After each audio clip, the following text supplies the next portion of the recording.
The valence shell electron pair repulsion model is an empirical model that is based on experimental evidence relating the number of bonding regions and non-bonding regions of electrons on a central atom in a molecule to certain characteristic bond angles. This model is based on the fact that pairs of electrons which reside on the central atom of a small molecule will arrange themselves in space as far apart as possible to minimize the like charge repulsion. This model allows us to move from the more simple two-dimensional Lewis structure model to the more accurate three-dimensional picture of a molecule. If you follow a few basic rules, you will be confident that you can accurately predict three-dimensional geometries of molecules. The first thing to do is to determine the Lewis structure. Once you've determined the Lewis structure of the molecule, then you're going to determine the number of regions of electron density and then therefore the electron geometry. Regions of electron density include non-bonding pairs of electrons or lone pairs of electrons on the central atom, non-bonding pairs, and also bonding pairs of electrons on the central atom. And you will find that with the bonding pairs, a single, double, or triple bond on the central atom all count as one bonding region.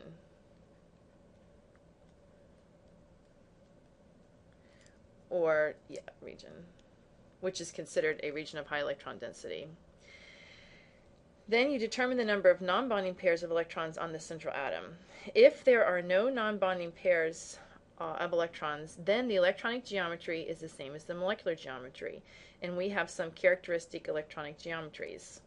One or more bonding pairs, then you need to determine the molecular geometry based on the shape of the bound atoms. Finally, we need to predict for bond angle change due to distortion.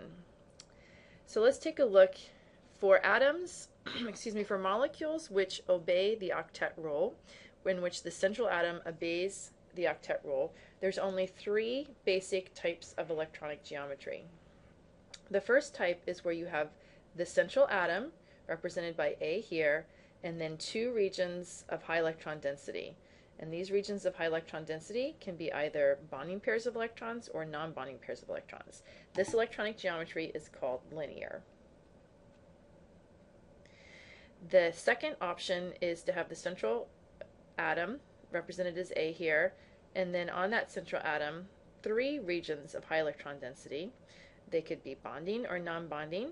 In this case, the electronic geometry is called trigonal planar.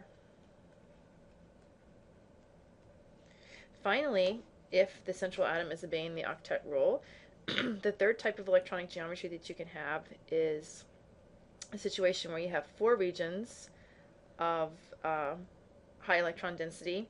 In this case, the electronic geometry is called tetrahedral. Now, according to the rules, the first thing you do is you determine the Lewis structure. From that, you can determine the regions of bonding and non-bonding pairs of electrons on the central atom.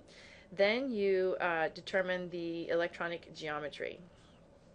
All right. If the number of atoms or the number of regions of high electron density, if those are all bonding regions, which would be the case here, where all regions are bonding pairs, then the molecular geometry is going to be the same as the electronic geometry. So you have atom bound to two atoms, that's called linear, with the bond angle of 180 degrees. In this case, you have a central atom bound to three atoms. 120 degrees is the bond angle all the way around.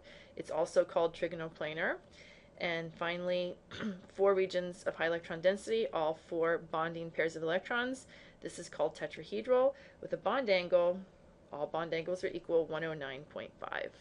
Now, if you have a region that is a bonding region and then a non-bonding region, in the case of the linear, the molecular geometry is still going to be linear. Say this is a non-bonding region and then a bound atom to another bound atom, because the molecule is still linear. Anytime you just have two atoms connected, the only geometry can be linear. In the trigonoplanar case, if one of your bonding regions is a non-bonding pair of electrons, the electronic geometry is trigonal planar, and the molecular geometry is called angular or bent. Finally, in the case of the tetrahedral electronic geometry, if you have one non-bonding pair of electrons, the shape is called trigonal pyramidal.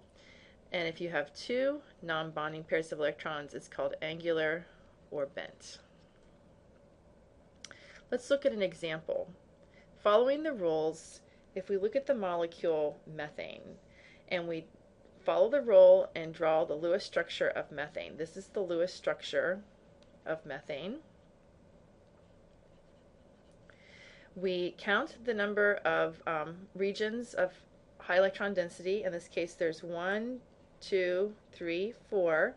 There's 4 regions of high electron density. All are bonding regions. There are no non-bonding regions. So the electronic geometry then would be 4 regions of high electron density.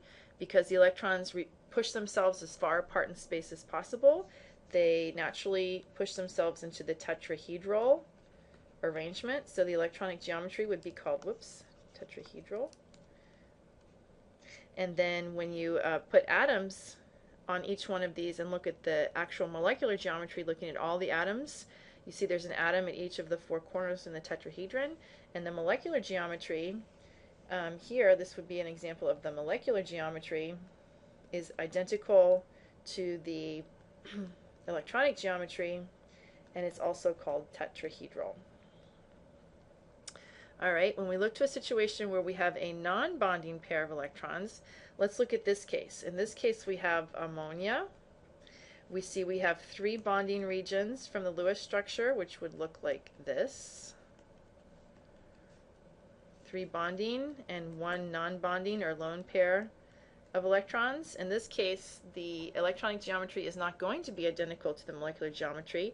Because we have a total of 4 regions of high electron density, the electronic geometry is still, as you can see here, tetrahedral, electronic tetrahedral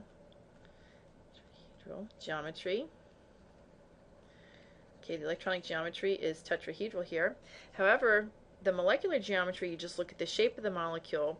The lone pair is important because it's forcing the other 3 bonding pairs of electrons down and out of the plane. So even though it's NH3, it's not trigonal planar. Instead, it has a new shape based on the atoms that are actually involved, and this is called trigonal pyramidal. Okay, so if we go back up here and look at our situation when we have a tetrahedral and we have 1 non-bonding pair of electrons, the name of the shape is trigonal pyramidal. The next example is water.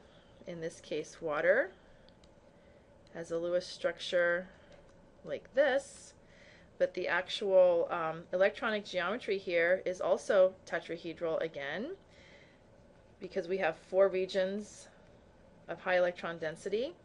So when you place the atoms, though, and just look at the shape of the molecule, the shape looks like this. And so this is called bent or angular. Okay? It's not linear because the non-bonding pairs of electrons are taking up space and forcing the bonding pairs of electrons into this characteristic shape called bent or angular. Now, the last thing according to the rules that you need to watch out for is angle distortion.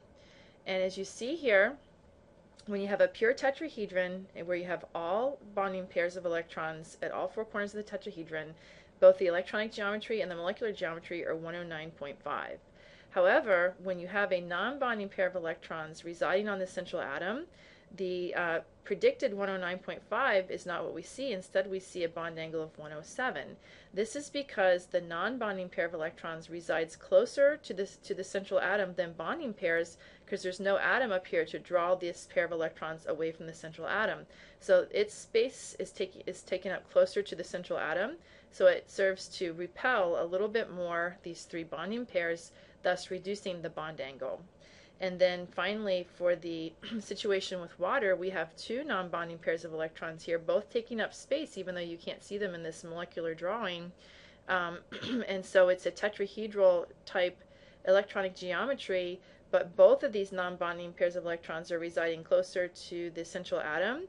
So there's even more of a distortion on this bond angle, more repulsion, pushing these bond angles, this bond angle, HOH bond angle down to a 104.5. That's that's valence shell electron pair repulsion model.